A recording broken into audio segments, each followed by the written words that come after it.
В год несколько раз в столице региона проводится социально-благотворительная акция «Путь к дому».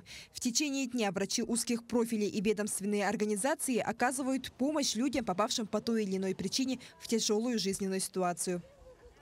Мы отмечаем на сегодня, что есть определенная результативность. По итогам 9 акций обратились 772 человека, и более 100 человек изъявили сами желание вернуться. То есть эта акция позволяет активным гражданам, если он сам хочет вернуться к нормальной жизни, то государство создает все условия. Самая распространенная причина, по которой человек оказывается в тяжелой жизненной ситуации, это потеря документов.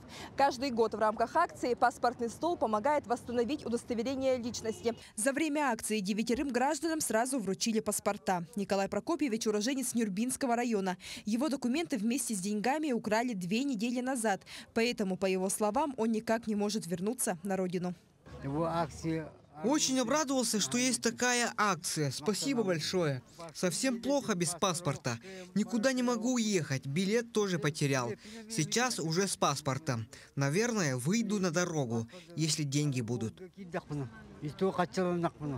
В этом году впервые в очном формате к акции присоединились сотрудники пенсионного фонда, к которым за консультацией обратились десятки граждан.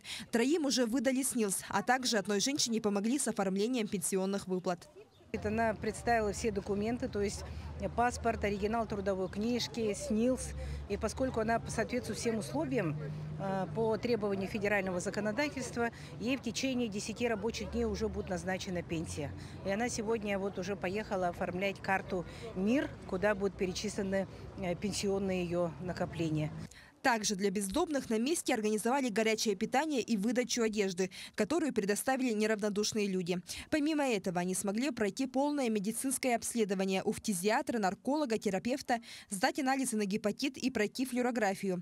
Врачи отмечают, что у всех пониженное давление из-за плохого питания. Мы обращаемся к главам муниципальных районов, по примеру администрации города Якутска, Намского района, также через свои землячества, через своих заместителей по социальным вопросам наладить и развивать конкретную работу по именно раннему выявлению своих земляков. Тех, кто нуждается в жилье, специалисты смогли устроить в реабилитационный центр. Из 73 человек, принявших участие в сегодняшней акции, изъявили желание только 12.